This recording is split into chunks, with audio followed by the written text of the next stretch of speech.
Hi and welcome to Fun Swedish. A fun Swedish party tradition is approaching, Krftskiva, which might have totally confused you if you went to the supermarket and don't know what is going on. In this video we will explain it and teach you some vocabulary that you might need for this Swedish party. Let's start by answering some questions. 1.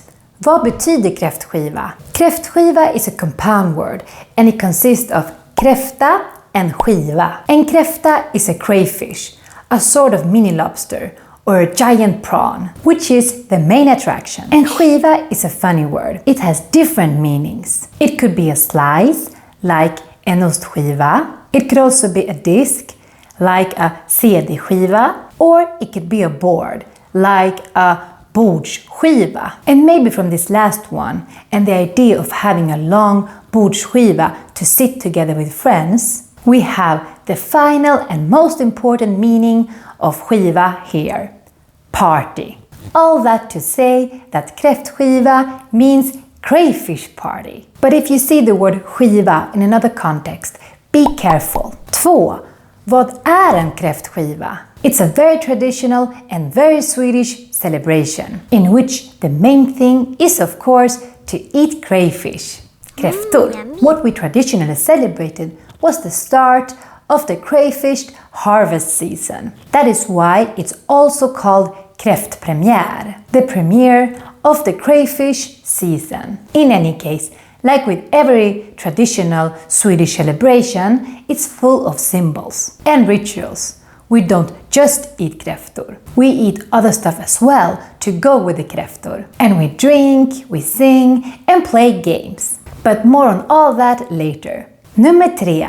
När inträffar det? There's not really an exact specific day like midsummer, but any time after the 7th of August is okay to celebrate it, because it is when the crayfish season starts, until maybe very early of October. Although most people who celebrate it, they do it in August, a time we call sensommar, late summer. And for those who go for the October celebration, they're just waiting for the extra pris. Big discounts on kräftor. And if you like discounts, then this is a great chance to get one of our video courses. Just use the code SWEETTUBE and get a 10% discount on our video courses or bundles. We have 6 different video courses, some for 100% beginners and some for you who are already upper intermediate. Check them out. The link is up here and in the description below. Moving on.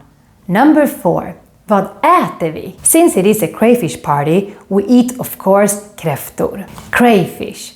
We normally boil them in salted water, seasoned with dill. Making them right is pretty hard, and this is not a cooking show. So you can simply buy buckets of already cooked kräftor in the Swedish supermarkets, if you want to make your own kräftskiva in an easier way. The whole process of eating kräftor can be quite complicated, maybe even annoying for some, considering the amount of work you need to put to get very little out. That's why the side dish is also a very important part of this meal. Some Swedes even like to do knytkalas with the side dishes, meaning that every guest brings a side dish. Things you will find in a kräftskiva are bread, perhaps knäckebröd, smör, butter, and this thing called Västerbottenost, which is a cheese from the Västerbotten region. A classic for this party is to make or buy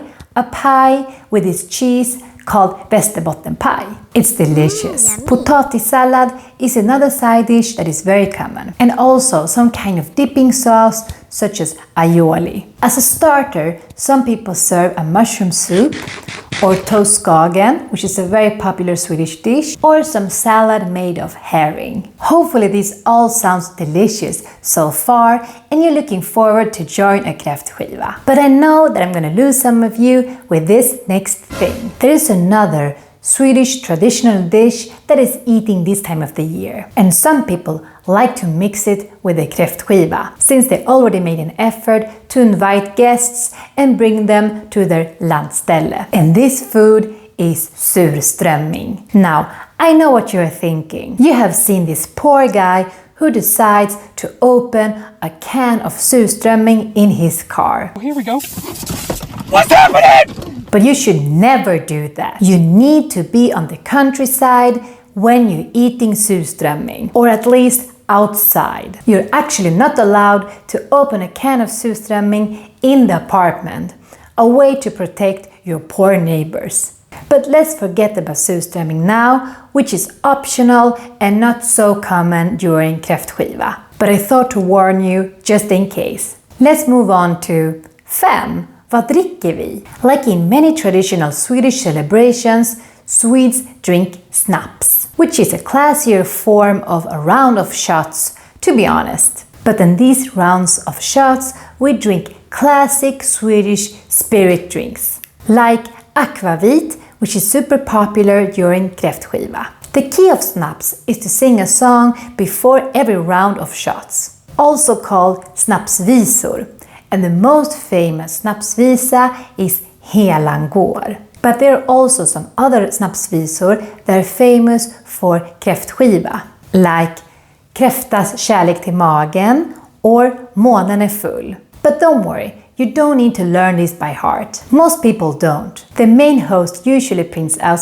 sheets with lyrics, if you're going the heavy snapsvisor way. The drinks are great to keep people happy and entertained while they fight their way trying to eat kräftor. And now that I'm thinking about it, maybe it's all that drinking that makes people want to eat surströmming. Something we don't drink is the citronvatten, which is just a bowl of lemon and water, which you can use at the end of the meal to clean your hands. Number 6.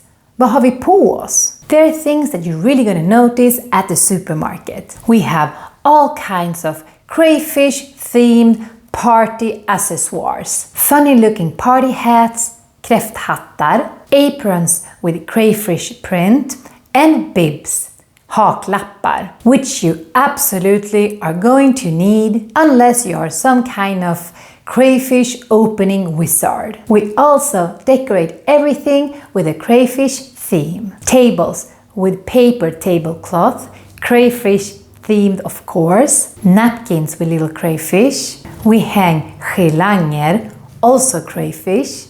You get the point, everything is crayfish. Well, everything except perhaps these paper lanterns, also called kräftmåne, crayfish moon, which has really nothing to do with crayfish other than the time of the year. It symbolizes the moon as seen in Sweden during August, which often seems to take a reddish color and appear bigger than usual. Okay, it's red, and I guess that anything that is red is kind of associated with crayfish this time of the year. Slutord, final comments. And Krftskiva is a little bit like midsummer, in the way that if you get invited by a Swede to celebrate it, especially at their landställe, then you have entered the Swedish circle. You have officially a Swedish friend. And if you don't get invited, then you should throw your own Krftskiva, invite some Swedes, and perhaps next year they will invite you to their Krftskiva. So that was it for today. Put a like before you go and subscribe to our channel if you haven't done it yet. And let us know in the comment section below your opinion about Krftskiva. Hej då!